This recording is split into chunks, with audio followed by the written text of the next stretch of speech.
Daniel, weren't you supposed to be at a conference? Claire, why are you at the airport? To say goodbye. But I didn't know it would be to my marriage. I went to the airport to say goodbye to my best friend. Instead, I watched my husband kiss the woman he had spent 2 years telling me was only a coworker. He was supposed to be 300 miles away at a business conference. She was supposed to be engaged to someone else. And the tickets in their hands were not for a work trip. They were one-way tickets to Paris. Hello. My name is Claire Bennett, and until that Friday morning, I believed the worst thing a husband could do was cheat. I was wrong. Cheating was only the first door Daniel opened. Behind it, I found stolen money, a second apartment, a company built with my inheritance, and a plan to leave me with nothing but debt. But Daniel made one mistake. He chose to betray me in an airport, a place built around departure times. So while he was preparing to leave me, I started a countdown of my own. 3 hours earlier, I had been standing in my kitchen in Arlington, Virginia, wrapping a blue scarf around a box of homemade cookies. The scarf belonged to my best friend Rachel. She had left it at my house after dinner the week before. That morning, she was flying to Seattle to begin a new job as a pediatric nurse. We had been friends since college, and I could not let her cross the country without one last hug. Daniel had left home the previous evening. The Richmond conference starts early. He had told me while buttoning his white shirt, "I'll probably be too busy to call." He kissed my forehead instead of my lips. That had become normal. So had the locked phone, the late meetings, and the smell of perfume that sometimes clung to his jacket. Whenever I mentioned any of it, he said the perfume belonged to Vanessa Cole, the company's new marketing director. "She hugs everyone," he would say. "Claire, you're imagining a problem because you're bored." I was not bored. I ran a small interior design studio from home. I had 12 regular clients, 2 part-time assistants, and enough work to keep me busy most nights. But Daniel had a way of making every question sound like a personal failure. If I asked why he came home at midnight, I was controlling. If I asked why Vanessa texted him on Sunday morning, I was insecure. If I noticed that he had changed his phone password, I was invading his privacy. Eventually, I stopped asking. That silence was exactly what he wanted. At 8:10 that morning, I drove to Reagan National Airport. Rachel's flight was leaving at 10. I found her near the security entrance, crying before I even reached her. We hugged, laughed, and cried again. I gave her the cookies. She gave me the kind of advice people offer when they are leaving and no longer have to worry about making dinner uncomfortable. "You haven't looked happy in a long time," she said. "I'm tired." "No, tired people rest. You keep apologizing." I forced a smile. Rachel touched my arm. "Promise me you'll stop ignoring what you already know." Before I could answer, her boarding group was called. We hugged one final time, and she disappeared towards security. I stood there for a minute, watching travelers move around me. Then I heard Vanessa laugh. It was a bright, familiar laugh. I had heard it at company dinners, holiday parties, and once through Daniel's phone at 11:30 at night. I turned. Daniel stood near the international check-in counters. Vanessa was in his arms. Not a polite coworker hug. Her hands were around his neck. His right hand rested on her waist. His left hand held 2 passports and a dark leather travel wallet. Then he kissed her. For one strange second, I heard nothing. The airport screens flashed above them. Suitcase wheels crossed the floor. A child cried near the coffee shop. Announcements echoed from the ceiling. But inside me, everything went silent. I almost shouted his name. Then Vanessa leaned back and said, "By tonight, she won't matter anymore." Daniel smiled. "She'll matter until the transfer clears." The transfer. Those 2 words stopped me. I stepped behind a large advertisement and pulled out my phone. My hands were shaking so badly that I nearly dropped it. I opened my banking app. Our joint checking account showed the usual balance. Our savings account did not. 3 days earlier it had held $184,000. That morning it held $940.30. There was a pending transfer of $174,500 to an account I did not recognize. I stared at the screen trying to breathe.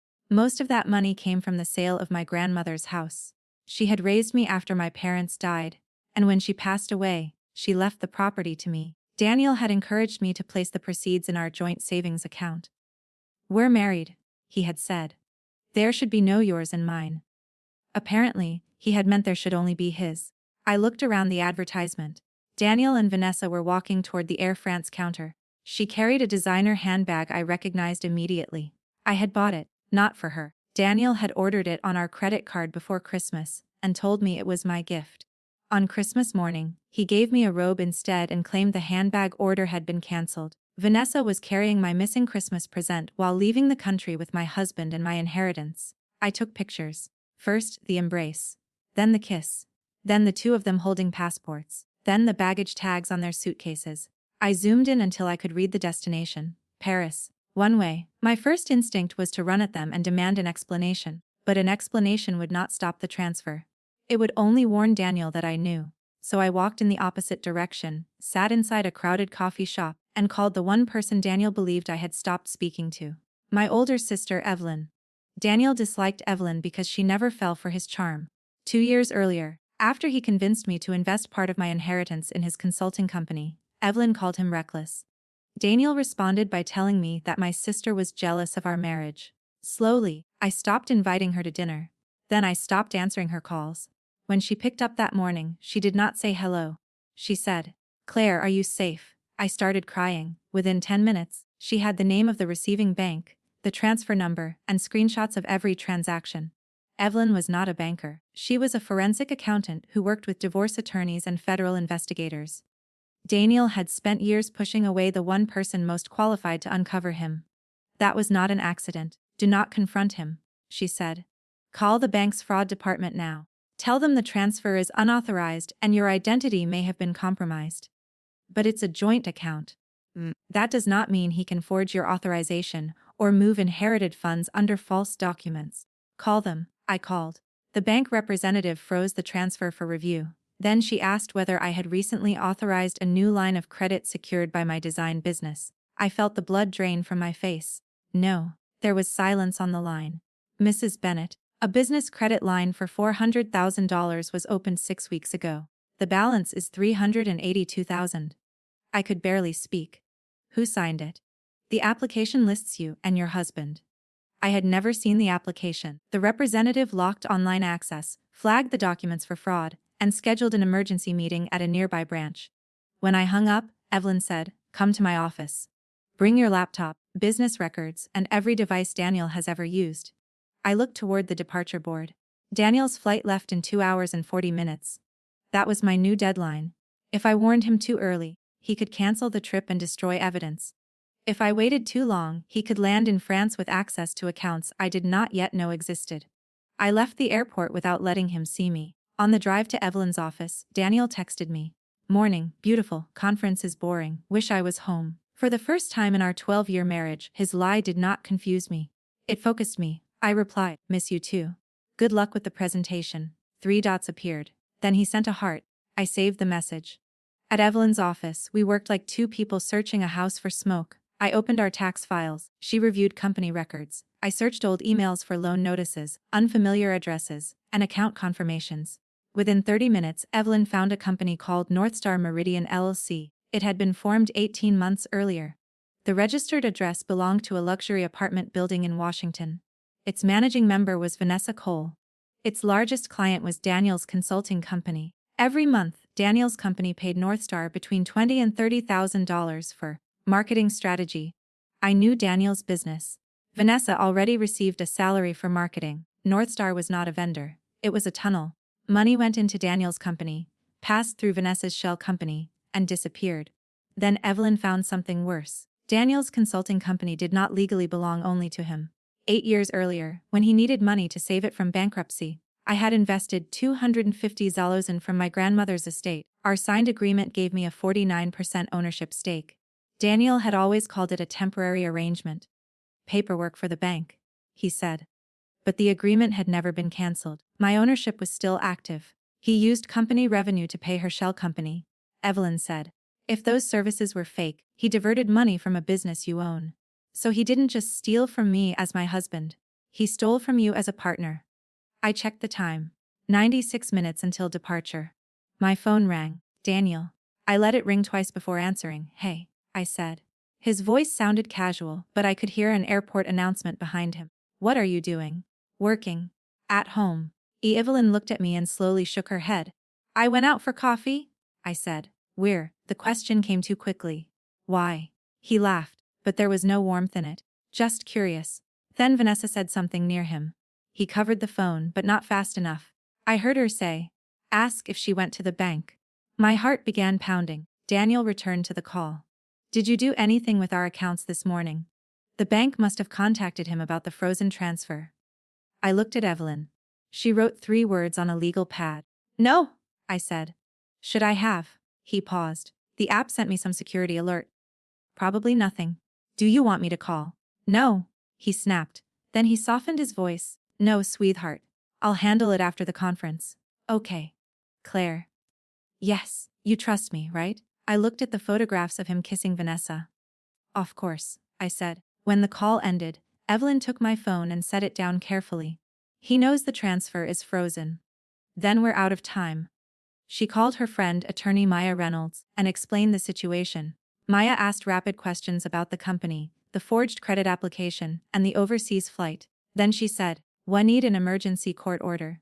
Can we get one before the flight leaves?" I asked, "Maybe. But first, I need evidence that he intends to move or conceal assets." I remembered Daniel's leather travel wallet. And suddenly, I remembered something else. 2 nights earlier, he had printed documents in my office because his printer was broken. He had taken the pages but left the print queue open. I logged into my desktop remotely. The recent printer history showed 6 files. One was named Paris Lease Final, one was Transfer Schedule, and one was named CB Separation Proposal, CB Claire Bennett. I opened the cloud backup folder linked to the printer. The separation proposal appeared on my screen. Daniel planned to email it after reaching Paris. It offered me our house, but the house had a new mortgage I did not know about. It offered him full ownership of the consulting company, which he described as financially distressed. It assigned the business credit line to my design studio, and it stated that we had been living separate financial lives for more than a year. That was a lie designed to make his hidden transfers look legal. At the bottom was a note from his attorney. Once overseas funds clear, initiate filing. Pressure CB to sign before forensic review. The betrayal stopped feeling like a broken marriage. It became a crime scene. Maya filed for an emergency temporary restraining order to freeze company assets and prevent Daniel from transferring or destroying records. Evelyn sent the bank proof that my signature on the credit application had been copied from an old tax return. I called our company's operations director, Marcus Hill. Marcus had worked with Daniel for 10 years. I expected him to defend his boss. Instead, he became very quiet. "Claire," he said, "I've been trying to understand why Daniel ordered me to delete 2 years of vendor invoices today." "Did you delete them?" "No. I made a backup. Send it to Evelyn." He did. The invoices showed that Northstar Meridian had received a $712,000. Most approvals carried Daniel's electronic signature. Several carried mine. I had never signed them. There were 53 minutes left before departure. Maya called. The judge signed the order. For the first time that morning, I felt something stronger than fear. Control. The order froze the consulting company's accounts, required preservation of all electronic records, and temporarily blocked transfers involving Northstar. But Daniel and Vanessa were still about to board. Should we stop them? I asked. Maya gave an answer I did not expect. They're leaving the country. Let them try. The transfer was frozen. Their company cards had been suspended. The apartment lease in Paris required a payment that had not cleared. If Daniel stayed, he could access the office and influence employees. If he left, he would separate himself from his records and prove his intention to disappear. So we let him walk onto the plane. Then I drove back to the airport. I wanted him to see my face before he left, not because I needed an explanation, because I wanted him to understand that the woman he considered easy to control was gone. I reached the gate as final boarding began.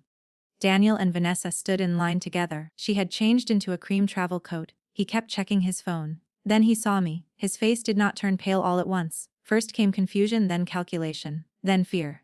"Claire." Vanessa turned. Her mouth fell open. I stopped several feet away. Daniel stepped out of line. "What are you doing here?" "I came to say goodbye." Vanessa recovered first. "Claire, this isn't what it looks like." I almost laughed. "It looks like 2 people carrying one-way tickets, stolen money, and enough evidence to keep 3 law firms busy." Daniel grabbed my arm. "Keep your voice down." I looked at his hand until he released me. "Your transfer is frozen," I said. "So is Northstar. The bank knows my signature was forged. A judge has preserved every company record." Vanessa's confidence vanished. She turned to Daniel. "You said the transfer cleared." He ignored her. "Claire, listen to me. We can explain everything. You had 12 years to explain." The gate agent announced final boarding. People around us had begun to stare. Daniel lowered his voice. "If you do this publicly, you'll destroy the company. You'll destroy yourself. That was his final weapon, fear. He had used it whenever kindness failed. I stepped closer. I own 49% of that company. You used it to steal from me. I am not destroying my business, Daniel. I am removing the person who poisoned it. Vanessa pulled him aside. We need to board. He stared at me. I could see the choice forming behind his eyes. Stay and face me, or leave and hope he could recover control from another country. He chose the plane. Of course he did. As he turned away, I said, one more thing. He looked back. The Paris apartment payment failed. Vanessa's expression changed. Daniel boarded without answering. She hesitated. For a second, I thought she might stay. Then she followed him. I watched them disappear down the jet bridge. I did not cry. My tears came later, in the airport parking garage, where nobody could see me. For 15 minutes, I sat behind the steering wheel and mourned a man who had never existed. Then I wiped my face and went to the bank. The next 72 hours were brutal. Daniel called 41 times. At first, he threatened me. Then he blamed Vanessa. Then he begged. When none of that worked, he left a voicemail saying he had made mistakes because I had become emotionally distant. I saved every message. Meanwhile, the investigation grew. The bank confirmed that the business credit application used a copied signature and an email address created to resemble mine. Marcus found deleted contracts showing that Vanessa's company billed for campaigns that never existed. Evelyn traced part of the money to jewelry, travel, and the Washington apartment. Then came the twist none of us expected. Vanessa had not trusted Daniel either. She kept copies of their messages in a private account. When she realized the money was frozen and the apartment was unavailable, she contacted Maya from Paris. She offered evidence in exchange for help protecting herself. The messages revealed that Daniel had promised to marry her. He told her I was mentally unstable and that our divorce was already final. He told her the company belonged entirely to him. But Vanessa was not innocent. She knew about the hidden transfers. She helped create North Star. She knew he planned to leave me with the fraudulent debt. She had simply believed she would be standing beside him when he won. 4 days after they left, Vanessa flew home alone. Daniel remained in France for another week, living in a cheap airport hotel after his card stopped working. When he finally returned to Virginia, federal investigators met him before he reached baggage claim. I was not there. I had already said goodbye. The legal process lasted 14 months. Daniel was charged with wire fraud, identity theft, and conspiracy related to the forged loan and company transfers. Vanessa accepted a plea agreement and testified. Our divorce was finalized before the criminal case ended. Daniel had tried to leave me a house buried in debt. Instead, the court awarded me control of the company, our remaining legitimate assets and restitution tied to the stolen funds. He lost his position. He lost the Paris dream. And because of the records he created to trap me, he lost the ability to pretend his crimes were simple mistakes. But revenge was not the moment the judge ruled in my favor. It came 6 months later. I stood in the lobby of the consulting company beneath a new sign. Bennett and Hill Advisory. Marcus became my operating partner. Evelyn joined the board as an independent financial officer. We repaid the legitimate portion of the business debt and created new controls so no single executive could ever move company money alone. I also reopened my design studio. This time, I rented a real office with tall windows and morning sunlight. On the first wall, I hung a framed photograph of my grandmother's house. Not Daniel. Not our wedding, the house. It reminded me that love should feel like shelter, not surveillance. Rachel visited from Seattle for the company reopening. When she entered the lobby, she hugged me and whispered, "You finally stopped apologizing." She was right. I had spent years saying sorry for noticing, sorry for asking, sorry for being uncomfortable, sorry for taking up space in my own life. I never apologized to Daniel again. The last time I saw him was at a restitution hearing. He looked smaller than I remembered. Afterward, he asked for 1 minute alone with me in the courthouse hallway. My attorney stood nearby. Daniel said, "Was ruining my life worth it?" Even then, he believed the consequences belonged to me. I looked at the man I had once loved and felt something unexpected. Not hatred. Not satisfaction. Distance. "I didn't ruin your life," I said. "I stopped letting you use mine to finance it." Then I walked away. People often ask whether I regret going to the airport that morning. I do not. I went there to say goodbye to one person, but I ended up saying goodbye to an entire version of myself. The woman who confused patience with weakness, silence with peace, and suspicion with shame. Daniel thought an airport was the perfect place to disappear. He was almost right. Someone did disappear that day. The woman he believed would never fight back, and she never came home.